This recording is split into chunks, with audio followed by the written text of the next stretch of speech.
From Toronto, Canada, The Conspiracy Show with Richard Syrett from Zoomer Radio, AM 740. Thanks for inviting me into your home, and wherever you may be, I wish you are safe, dry, warm, and well-fed. Say, have you registered at richardsyrett.com yet? It's free, it's easy. Just log on to richardsyrett.com, click on the member area login button on the left-hand side, and that'll gain you access to member-only areas of the website, like past show archives, audio archives. And plus, you'll receive my brand new newsletter, The Dead Drop. It's an old espionage, a tradecraft term if you're not familiar with it. Anyway, if you haven't done so already, do it now while you're listening to the program while it's top of mind, richardsyrett.com. A couple of weeks ago on the program, I was talking with Rosemary Ellen Guiley, who joins us once a month, about this remarkable story of this young boy in the Golan Heights near the Syrian-Israel border. And he's of the Druze ethnic group. And in his culture, the existence of reincarnation is accepted as fact. And his story, nonetheless, had the power to surprise his community. So he was born with this long red birthmark on his head. And the Druze believe, as some other cultures do, that birthmarks are related to past life deaths. So when the boy was old enough to talk, and I believe he's about 3 years old at the time, he told his family he'd been killed by a blow to the head with an axe in his former life. Now, it's customary for elders in the village to take a child at the age of 3 to the home of his previous life if he remembers it. And the boy knew the village he was from. So there they went. And when they arrived in the village, this boy remembered the name he had in his past life. And a village local said the man the boy claimed to be the reincarnation of had gone missing 4 years earlier. So his friends and family thought he may have strayed into hostile territory nearby, as sometimes happens in that region. The boy also, get this, he also remembered the full name of his killer. And when he confronted this man, the alleged killer's face turned white. But he didn't admit to the murder. The boy then said he could take the elders to where the body was buried. Oh, this just gets better and better. And in that very spot, they found a man's skeleton with a wound to the head that corresponded to the boy's birthmark. They also found the axe, the murder weapon. Faced with the evidence, the murderer admitted to the crime. True story. Unbelievable. And this story has stuck with me for several weeks. And here's my dilemma. I put everything through my faith filter, as you know, as an Orthodox Christian. And reincarnation is not currently part of my faith. It doesn't square with the biblical narrative. And yet there is this story of this young boy, and there are enough other examples like this to fill several volumes. And I've also, as you well know, witnessed several past life regressions, and I've seen some things that have amazed me and shocked me. I've even had past life regressions performed right here live on the air, some more remarkable than others. So this subject of reincarnation and past life regression, it fascinates me, but it's also very problematic, and I continue to struggle with it. I know a number of Christians who have no problem with the concept of reincarnation. And of course, there is this whole school that believes that the early Christians, in fact, did believe in reincarnation, but it was somehow expunged from the Bible. I don't know. I wish it were that easy for me, but it's not. Maybe one day. Who knows? Maybe tonight is the night I'll go all in on reincarnation. Maybe Dr. Ilana Gabor, who is standing by, will be able to help me resolve this. Maybe not. It doesn't really matter, though. I don't need to be convinced. Something's going on with past life regressions, and I don't get tired of talking about it. And judging by the emails I receive after I do a show on past lives, neither do you. A couple of years ago, my television partner and I went to L.A. to film a couple of past life regressions in hopes of producing a pilot for what we think will be a pretty good television show about past life regression therapy. And while we were out there, I met Dr. Elena Gabor, a medical hypnotherapist, and then we had the late actor David Carradine's ex-wife, Marina Anderson, undergo a past life regression. And Marina was still struggling with some issues relating to her relationship with David Carradine, who was a very talented but extremely troubled individual, as many of you probably know. So there we are in the hotel, and we filmed this regression, and it was very emotional and very real. And I was very impressed with Dr. Gabor, and I wanted to bring her on the radio program and ask her about the case of this young boy from the Golan Heights, and talk generally about reincarnation and past life regression. So that's where we're going for the next 45, 50 minutes. Dr. Elena Gabor is a researcher of the subconscious mind and human consciousness. She holds certifications in hypnotherapy, medical hypnotherapy, and hypno-coaching. She's a certified hypnosis instructor. In 1995, she received her license as a medical doctor of stomatology in Europe. This is equivalent of the doctor of dental medicine in the U.S., and later, she specialized in general stomatology. After 10 years of practicing as a medical doctor of dentistry, she redirected her focus towards researching a new field of study, subconscious medicine, the science of the subconscious universe. She's currently practicing medical hypnotherapy in Los Angeles and in Europe, helping thousands of people overcome their health and life challenges and explore their immortality. And she's the author of a brand new book entitled Home at the Tree of Life that sheds light on the mysteries of consciousness, life and death, and the underlying causes of physical and mental conditions. Dr. Gabor, welcome to The Conspiracy Show. How are you? I'm very good. Thank you. How are you, Richard? I'm very well, thank you, and it's good to speak with you again. It's been a few years. Yes, thank you for inviting me. I'm very happy to be on your show. Well, congratulations on the new book. But first, Thank you. I'm sure you're familiar with this story of this young boy from the Golan Heights. I just wanted to get your take on that. You've probably heard many similar stories, I'm guessing. Yes. Past lives seem to be a reality for my clients. We explore them for the purpose of healing. In past life regression therapy, it doesn't really matter if those memories are really past lives or they're just metaphors of the mind. It matters that the clients are able to resolve their current challenges. So whether those experiences are really past lives or not is not really important from my perspective. What I discovered, though, is that they're not actually past lives. They're simultaneous existences. Souls live simultaneous lives. There is no time. We've created time in this reality. So basically, all the lives happened at the same time. In other words, there's no past or future, there's only now. Yes, exactly. But because we are, in essence, prisoners of the space and time, we perceive a past and a present. So in our minds, we had past lives, but you're saying that the soul exists simultaneously.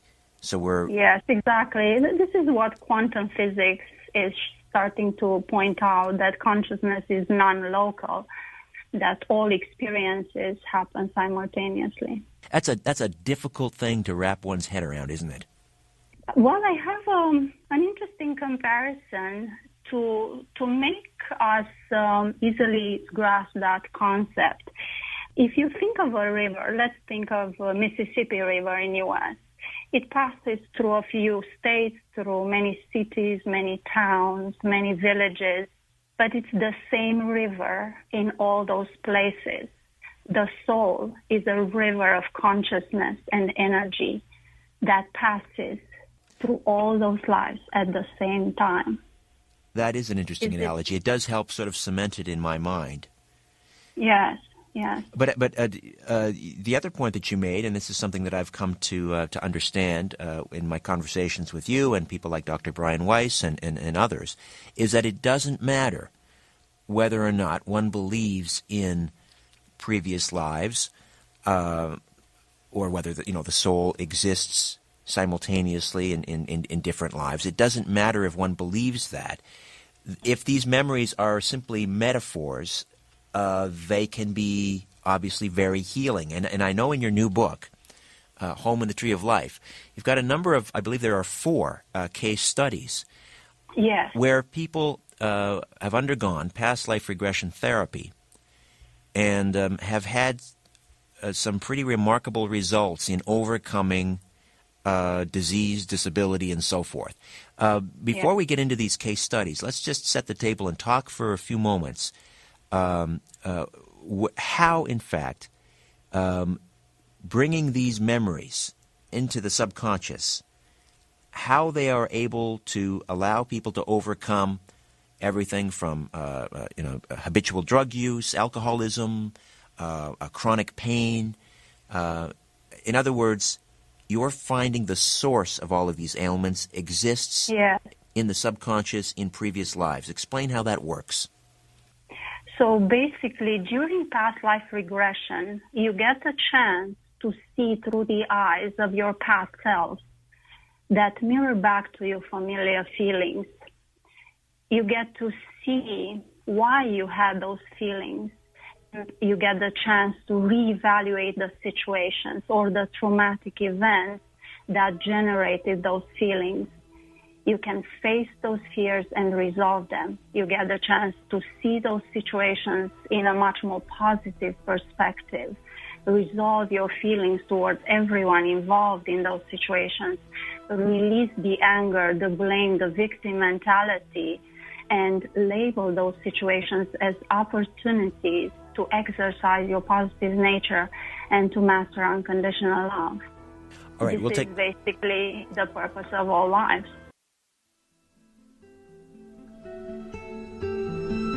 The world is being pulled over your eyes. This is The Conspiracy Show with Richard Syrett from Zoomer Radio, AM 740. To reach Richard, call 416-360-0740 or toll free at 1-866-740-4740. Dr. Elena Gabor holds certifications in hypnotherapy, medical hypnotherapy, and hypno-coaching. She's a certified hypnosis instructor. And her brand new book is entitled Home at the Tree of Life, shedding light on the mysteries of consciousness, life and death, and the underlying causes of physical and mental conditions. Now, I want to talk further about that. So let's say someone has undiagnosed chronic pain. Give me an example of what you typically might discover in past life regression that reveals the source of that pain. Can you give me an example? Yes.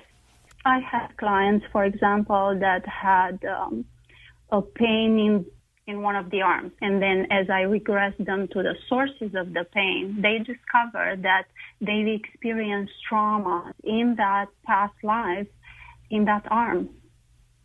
They died in the war, or they had the arm amputated, they were shot, or experienced any other type of trauma. So they've carried that pain with them because they have not resolved their feelings toward what happened in that life. They have not forgiven the people that did that to them and carry those feelings of blame and anger and sadness with them. Once you resolve your beliefs, your thoughts about that situation, you resolve your feelings. That's how the pain and all the other symptoms disappear. And when you're dealing with an addictive personality, let's say someone who's an alcoholic, could you give me an example from one of your cases where the underlying cause was discovered in a previous life?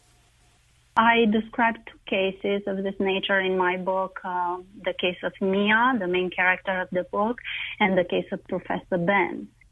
They were both drinking too much wine at night to numb their emotional pain.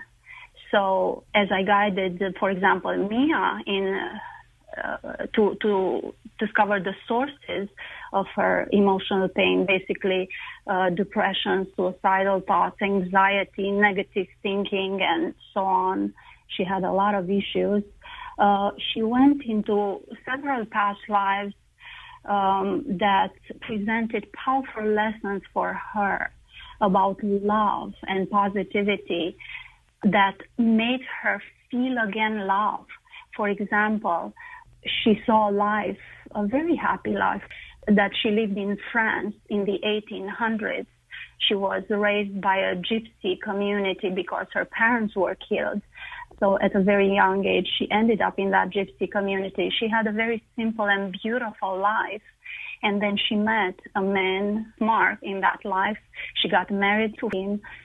She got to feel the love she had in that life for that man. In that moment, as Mia in this life, she was experiencing again love, because depression and suicidal thoughts are the result of the lack of love.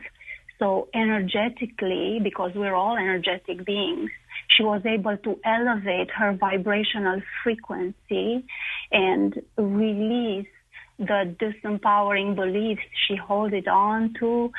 She was able to actually understand that her current life is really beautiful and simple, not as she initially thought that it wasn't worth living.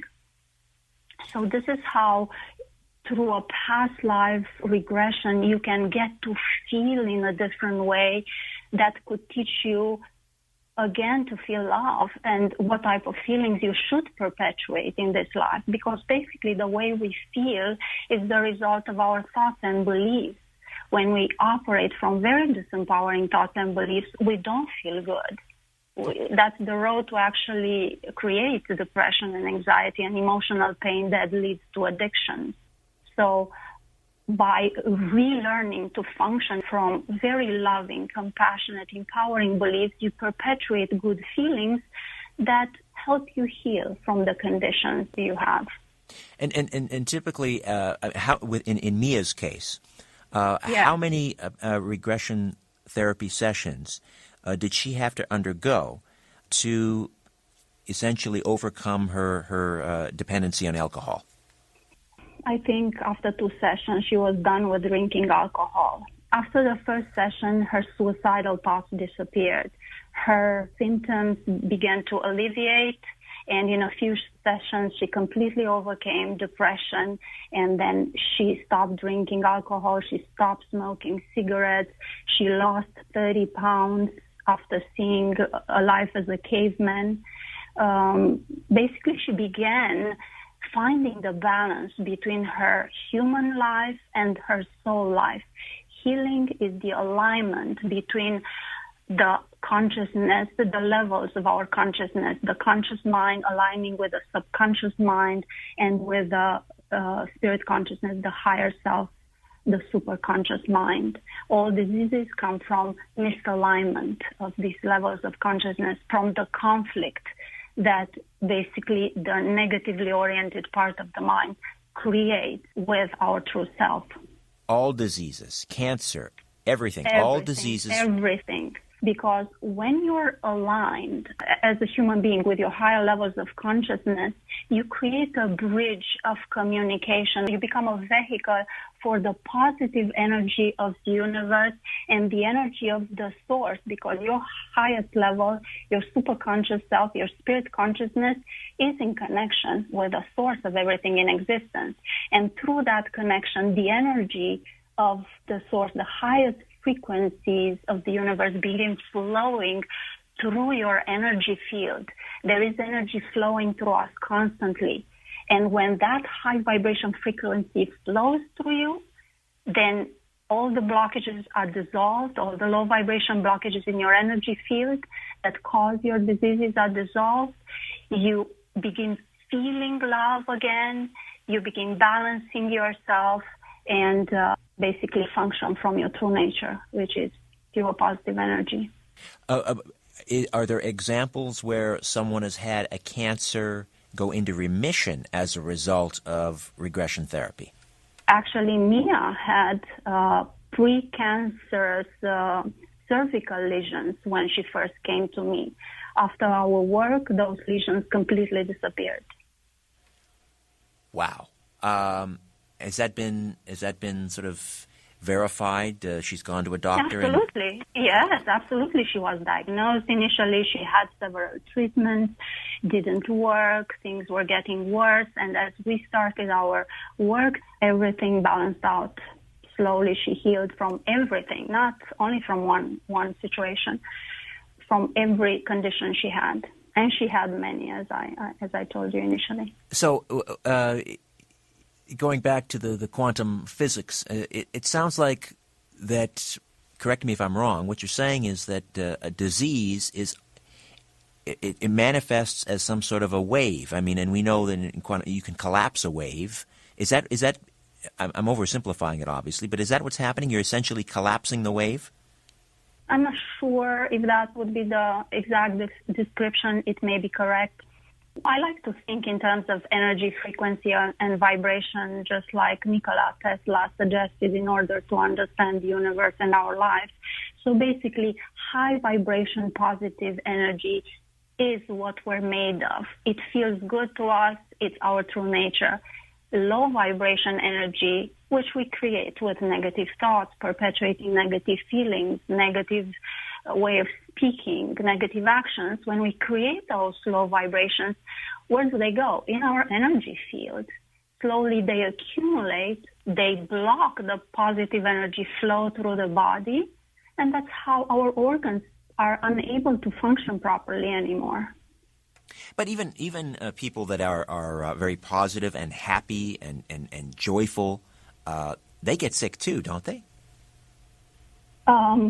We're not really completely understanding the concept of positive thinking. Many of us think that we're very, very positive, and actually we're not.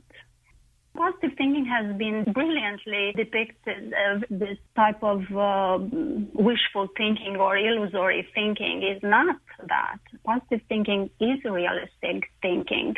You have to love yourself unconditionally, to have no criticism for yourself. So very few people love themselves unconditionally. When you don't love yourself, you identify yourself with a negative ego, you create conflict between your levels of consciousness, and that's how you create diseases. Positive thinking means to have unconditional love for everyone, to evaluate every situation in a realistic way, look at the lesson that situation provides, learn every lesson life provides, do the best you can next time, and resolve all your feelings towards everyone involved. Carry no baggages with you of negative feelings. That's what positive thinking is. Now, if in a previous life that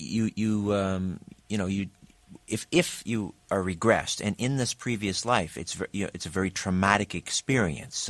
Let's say you died a very violent death, or you were abused in that former life. Is it not traumatic and injurious to the person to re-experience all of that? No.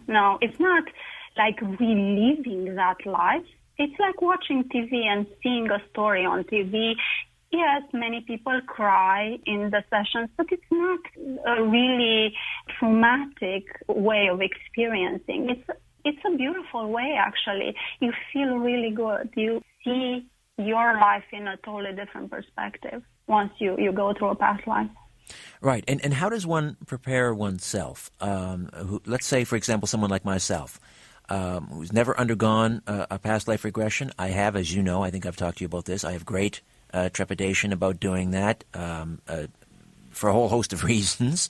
And yet, I understand that I don't necessarily have to believe in it for it to have a great benefit. But how does an individual prepare before going into a regression in order to maximize the benefit? Well, meditation can maximize the benefits because during meditation you learn to quiet the ego mind, that constant chatter. But I've noticed that there are people that have never prepared in any way, never done any regression, and they go very deep from the first session. They connect very deeply with their higher levels of consciousness and are able to perceive clearly, just like they are their souls. You know, in that state, you're connected. Your conscious mind is connected with the subconscious, and you're able to see exactly like you as a soul see.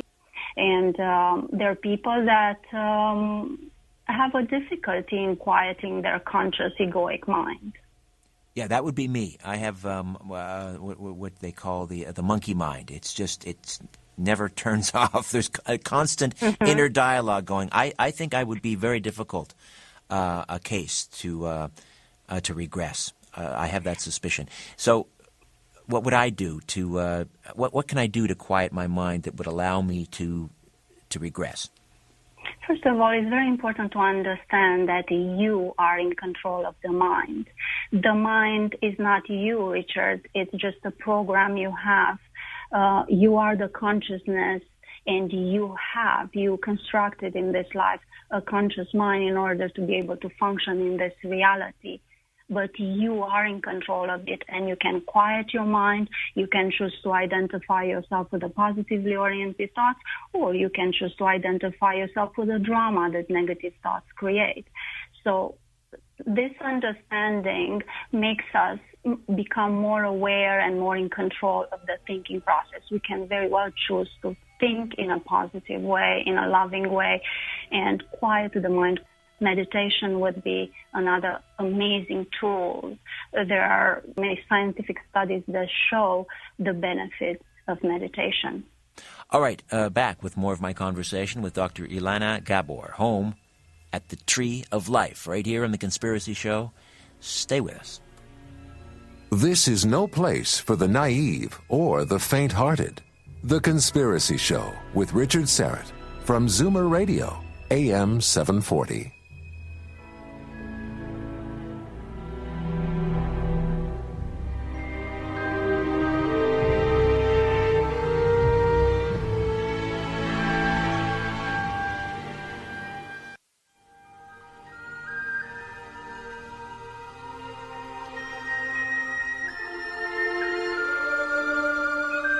Where there's smoke, there's The Conspiracy Show with Richard Syrett from Zoomer Radio, AM 740. And we are back with Dr. Ilana Gabor, author of Home at the Tree of Life. Talk to me, well, I want to get to Professor Ben's case here in just a moment, but before we do that, this is kind of a short segment. I want to talk about what happens, this is the big question, the million-dollar question, but what happens to the soul at the moment of death? Well, the soul gets to elevate its frequency and reach the light. They may perceive the light at the moment of death, the light absorbing them, or they may perceive their spiritual guides that are there to welcome them and guide them back to the light. In the light, there is an entire process that happens. The light is a gate for soul purification. The light has the ability to demagnetize all the energetic blockages from the energy field of the soul. As the soul goes through different gates there in the light of evaluation of the life it just ended, the soul gets to enter beyond the light, the ultimate reality, the heaven described in religion, the infinite non-physical reality that is at the base of everything in existence. That is our soul's eternal homes. At that transition between the light and the ultimate reality, the soul re-becomes the spirit, the higher self, the superconscious level of consciousness. It enters home, and there the first stop is at the Tree of Life, which is the Akashic record place, where the soul leaves all its memories about the life it just lived and re-becomes its spirit consciousness. Based on the decisions it made about what would follow next, if the soul would choose to remain there for a while or reincarnate, it would go in its dimensions, if it chooses to remain home for a while or for good. And if it chose to reincarnate, then it enters a training program together with a spiritual guide. They get to create a new life with all the versions of that life that would give the soul the opportunity to progress in that life. And is there an average number of times that one soul will reincarnate, or is it very much an individual thing? It is, in a sense, an individual thing, because every soul chooses to incarnate as many times as it wants. Many souls, though, get to live almost an infinite number of lives. And at one point, do we stop reincarnating? When we've learned all the lessons? Is that the idea? We stop reincarnating when we reach the level of evolution of the source itself. When we reach that vibrational frequency, we reunite with the source. Can you tell, we often hear that expression, oh, you're an old soul. Can you tell when you meet someone roughly how many times they've been around, how many rodeos they've had, in other words? It's hard to evaluate that. It is very hard, but yes, you can identify an old soul. It's usually a person who has a lot of love for people, a lot of unconditional love, has a lot of forgiveness, a lot of kindness, a very, very supportive, loving person. How long does it take? What is the waiting period in terms of when someone dies before they reincarnate again? Is it a matter of minutes? Is it months? Is it years? It's a matter of at least a few months, because when you die, you stay in the light for about a few months, although it seems that just minutes have passed. For the soul, time has a different meaning. But for us, months pass until they reach home again, that ultimate reality. And why is it that some people, for example, this young boy who resides in the Golan Heights, why is it some people seem to have distinct, vivid, detailed memories of previous lives without the aid of regression, while others do not? Because that soul was able to constantly go into that life. Those lives happen simultaneously. They continue to exist parallel with our current life. And for some reason, the soul, probably because the soul wasn't at peace with what happened in that life, was keep going in that life, and that information was surfaces in the conscious awareness of that boy. And do young children generally have memories of a previous life? We often hear kids, even my own children, I know when they were very young, they would say things that sort of made me wonder whether or not they had some memory of a past life. Do children at a very early age tend to remember previous lives? Yes, and it's because the conscious mind is not the mind that we're born with. We're born with a subconscious. It takes a while to form the conscious mind. So basically, very young children function from their subconscious, and at the subconscious level, they're able to access other lives. So they talk freely. It's a reality for them. Only after humanity imprints its beliefs on you, when your conscious mind begins forming, slowly you start functioning from your conscious mind and disengage from your subconscious. All right, we'll take a time out. When we come back, we'll talk about Professor Ben, one of the fascinating case studies in Dr. Elena Gabor's new book, Home at the Tree of Life, right here on The Conspiracy Show. Don't go away. Loose lips sink ships, and sometimes corporations. Got something to say? Call Richard Serrett now at 416-360-0740 or toll free in Ontario, 1-866-740-4740.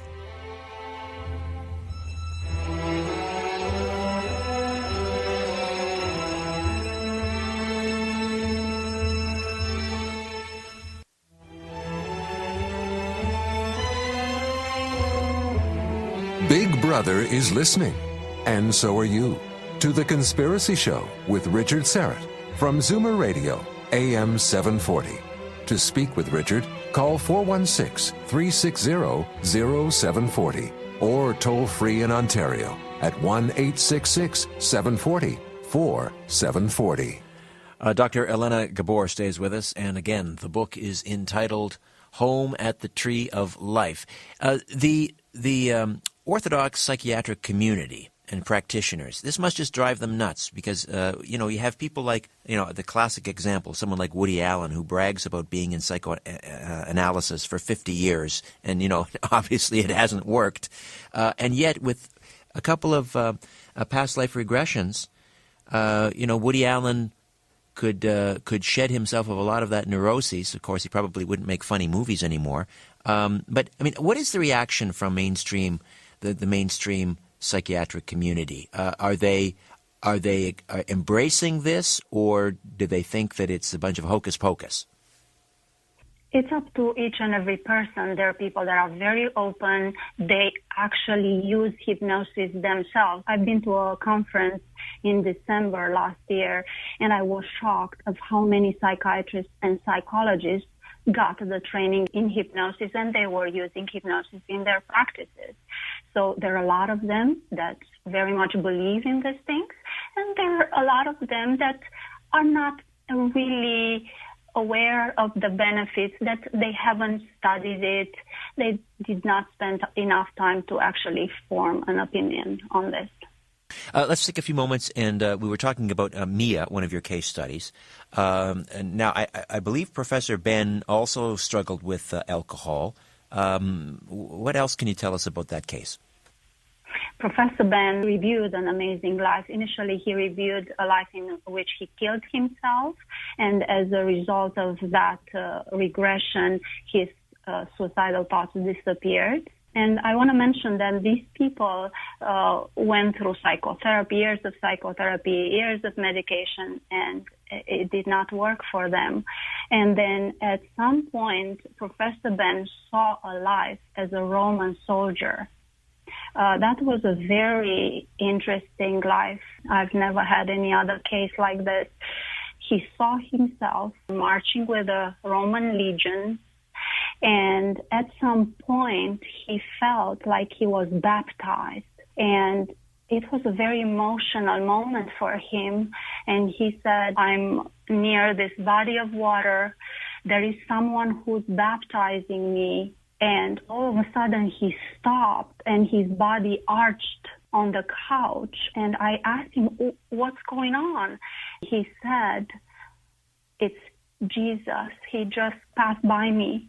I feel his energy, this energy buzzing all over my body. In that moment, there was a bridge of connection between the person Professor Ben was in that life, the Roman soldier. There was an energetic bridge of connection with his current body, and the energy that emanated from Jesus passed through him and healed him of depression, of the need to drink alcohol, sadness, and negative view he had on life. That was really fascinating. And Professor Ben, if memory serves, was a pretty hopeless alcoholic, was he not? Not hopeless. He was drinking a few glasses of wine every single night to basically numb his pain. He is actually chief of department at one of the most famous universities in the world. He's a successful university professor, traveled all over the world. He is very accomplished. But he had developed a physiological dependency on alcohol, is what I guess is what I'm saying. Yes, exactly. And so to break that in a few sessions, again, just... Yes, it is amazing. It's unbelievable how easily you can resolve your challenges. Is anyone taking this therapy into the prisons? Imagine the work that could be done with hardened criminals. I'm wondering whether that... Well, I really believe that training people to function from positive beliefs, to have unconditional love for each other, would reduce the criminal activities. Now, if I might be so bold, and I hope I'm not asking too personal a question, but, I mean, have you undergone regression therapy yourself to overcome some obstacle in your present life? Yes, I've seen many of my past lives obstacles. Well, I had fear of heights. I've seen past lives about that, and I feel much better now. What else? Obstacles. I'm not sure. I'm quite balanced person in my life. My past lives were for the purpose of exploration of who I truly am as an eternal being, to rediscover all those facets of my greater self. And can you give me some indication of who you were in previous lives? I've seen lives as spiritual teachers. For example, I've seen a life in Africa, a very simple life. I really love that life. I somewhere in the 1600s to 1700s. I lived a very long life. I was, I guess, a wise man. The warriors of the tribe were coming to me for advice. I was calling them my brothers. It was a life lived like in paradise, basically. Very simple, but very beautiful. Do you need to go to a regression therapist, or can you do that for yourself? I did it with other people. I didn't do it by myself. Is it possible for a person to learn how to do it themselves? I've seen a few of my lives by myself, but it's much easier when you do it with someone else. When you're guiding someone through a regression and you're taking them to a previous life, how does their subconscious mind know where to go? In other words, what previous life? How does it know to which previous life, to which year to explore? Yes, it's not the subconscious mind who chooses that.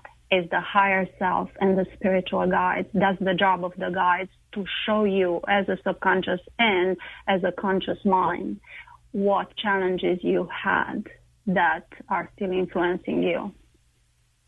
And these spirit guides, are they, what in the Judeo-Christian tradition we call angels? Are they the same thing? In a sense, but not really. Angels are energies that have been detached from the Creator with the purpose of protecting the souls that incarnate. They don't reincarnate. They don't go through human lives or any other lives. The spiritual guides are highly evolved souls with great experience in incarnation.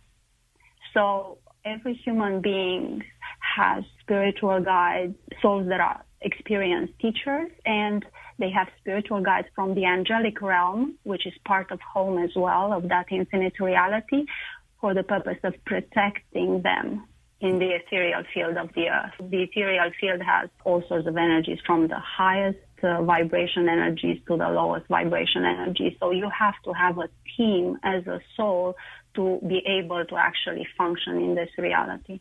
And when you die and you go into the light, and you say you stay there for several months, we often hear about the past or the life review. Yes. Does that actually happen where it's like you're standing Yes. in front of a movie screen and you see your entire life in review, or is that just a cliche? Yes, there is an evaluation of your progress in the life you've just ended. It's not a judgment. It's a very positive evaluation. Basically, your guides will evaluate if you grew in that life, if you progressed or not. Still, I would imagine. I would imagine that would be a very painful thing to sit and watch. Imagine every conversation you've ever had with someone, every mean thing you've ever said to someone, every mean thing you've done. Yes. To relive it and to be confronted by that. That would be very, very difficult. It is very painful if you're on Earth, but it's not painful at all because you're in the light where there is only positive energy there. It's very high vibration frequency there. There is no way to feel any negative feeling in that state. You feel the energy that flows through you. That's what feelings are.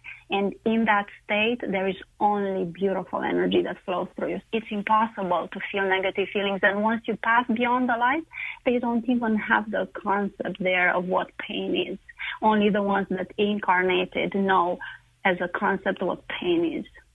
It's impossible to feel pain there. It is really paradise. It is really heaven. Well, with that in mind, why would anyone then choose to return to this place? I mean, let's face it. This is no party down here. Yes, that's a great question. It's for the purpose of expanding the universe of the light, for the purpose of learning what it means to be everything, to have that experience, to be evolved. That's what it means to be evolved, to know everything, to go through everything. We just have a few minutes yet. Can you tell us a little bit about Sophia? Sophia regressed into a very interesting life. She regressed into a life as a spiritual guide. I've never read in literature these types of regressions. So she saw a life as a spirit guide. She came into the ethereal field of the earth in order to protect a child. She was her guide, her protector. She was able to see in both fields, in the ethereal field, so she was able to see all the energies, everything that was happening in the ethereal field, in the cosmic plane or astral plane, however you want to call it, and at the same time in the physical plane. So that was fascinating. So she was, as you say, her soul was living simultaneously, but she was able to experience that. Her soul was living in two different... Yes, Sophia is an evolved soul that reached that level of evolution of having lives as spiritual guides. Well, Dr. Gabor, thanks for spending some time with us tonight. Again, the book is Home at the Tree of Life, and how can people get a copy of that? Going to Amazon.com and also on my website. You can read about the book. You can purchase it from there. My website is drgabor.com. Also, I have a Facebook page, Dr. Elena Gabor Medical Hypnotherapy. Can this be done remotely by phone, for example? Absolutely. I work with people from all over the world by phone, by Skype. That's fascinating. It makes no difference. It makes no difference if you're there with them or they're at the other corner of the world. That's remarkable. Well, listen, again, thanks for spending some time with us, and we'll do it again sometime. Thank you. You're very welcome. It was a pleasure.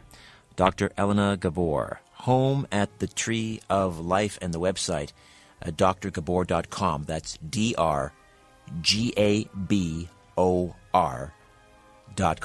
Thanks to Tim Spreen for production. We'll be back next week with a brand new show. Not sure what's on tap, but I'll promise you it'll be a good one. In the meantime, don't be afraid. There's nothing concealed that won't be revealed, and nothing hidden that won't be made known.